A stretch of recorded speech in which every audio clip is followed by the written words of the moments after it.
আমাদেরকে ইনডাইরেক্টলি তারা জানালো যে আমরা থাকলে তারা প্রোগ্রাম করতে পারবেন না। প্রত্যেকটা স্তরেই আমাদেরকে তারা আলাদা করে ফেলার যা যা করার প্রয়োজন ছিল সবই তারা করেছে। আমার ৬৭ দিনের রিমান্ড বিএনপির সাথে যেন আমরা কোনো রকম সখ্যতা তৈরি না করি। বাংলাদেশ জামাত ইসলামী আপোষ করে নাই বলেই তো আমাদেরকে ফাঁসির মঞ্চে যেতে হয়েছে। বিএনপি আপোষ করে নাই বেগম খালেদা জিয়া, তাকে জেলে যেতে হয়েছে। বিএনপির মধ্যেই কথিত আছে যে তাদের কেউ কেউ আপোষ করে, কেউ কেউ আন্দোলনও করেছেন, ভালোও থেকেছেন। একটা মামলা তার নামে হয় নাই। দেখুন, আমরা যখন জোটে ছিলাম এক পর্যায়ে প্রথমে বলা হলো যে জোটের সাথে থাকলে প্রোগ্রামগুলো করা যাচ্ছে না।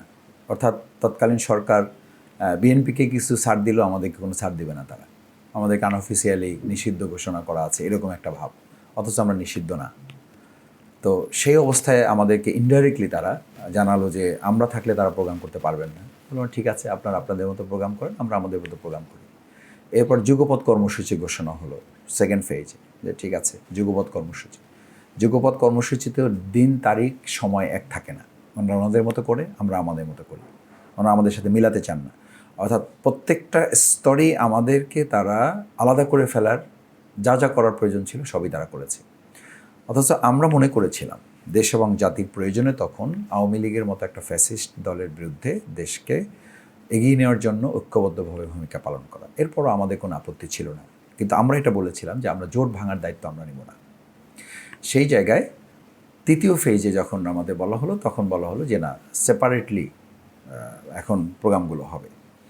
এবং আমি আপনাকে এটা এর আগে আমি এক সাক্ষাৎকারে বলেছি যে আমার ৬৭ দিনের রিমান্ড, তার মধ্যে উল্লেখযোগ্য প্রশ্ন ছিল ৩টা।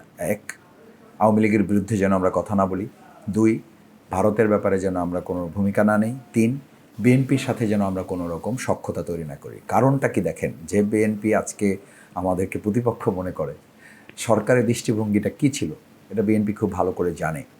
যে বিএনপির সাথে যদি জামাত আলাদা হয়ে যায়, তাহলে জামাত এবং বিএনপি উভয়কেই ক্ষতিগ্রস্ত করা, তাদেরকে নিঃশেষ করে দেওয়া, এটা তাদের জন্য কোনো ব্যাপার হবে না। বা কোনো কোনো ক্ষেত্রে এটা বলা যায় যে, বা এটা মনে করা হয়েছিল যে জামাত থেকে বিএনপি থেকে জামাত আলাদা করতে পারলে বিএনপিকে মোকাবেলা করাটা সরকারের কোনো ব্যাপারই ছিল না।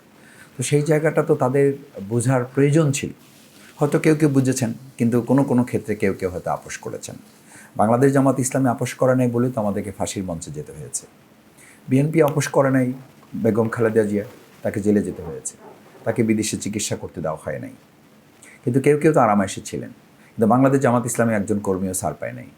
আমাদের একেবারে সর্বোচ্চ পর্যায়ের নেতৃবৃন্দ একজনকেও তো তারা ছাড় দেয় নাই। তাদেরকে ফাঁসির মঞ্চে পর্যন্ত নেওয়া হয়েছে এবং ফাঁসি দেওয়া হয়েছে।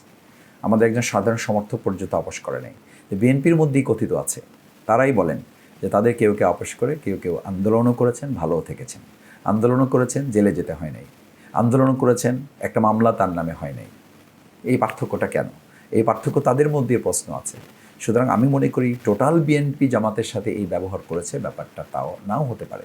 কিন্তু একটা অংশ যারা বাংলাদেশের চেয়ে পার্শ্ববর্তী কোনো রাষ্ট্রকে ওন করার চেষ্টা করেছে, অথবা সেখান থেকে সুবিধা নেওয়ার কোনো মানসিকতা তাদের মধ্যে ছিল, সেই অংশটা জামাতের সাথে জোট হোক এটা তারা চায়নি। এবং সেরকম একটা অংশ এখনও আছেন বলে জনগণের ধারণা। এটা আমি বলছি না, জনগণের ধারণা। এরকমই একটা অংশ এখনও মনে করে যে জামাতকে যদি করা যায়, শায়েস্তা করা যায়, তাহলে পার্শ্ববর্তী রাষ্ট্রের উদ্দেশ্যটা সফল করা তাদের জন্য সহজ।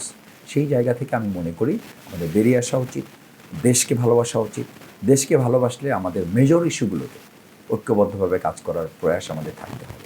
না হলে রাজনীতিতে আমরা কেউই ভালো করতে পারবো না, এবং দেশের কল্যাণে আমরা স্থায়ী কোনো একটা নীতিমালা তৈরি করে দেশকে এগিয়ে নেওয়ার সুযোগ আমাদের হাতে আসবে না।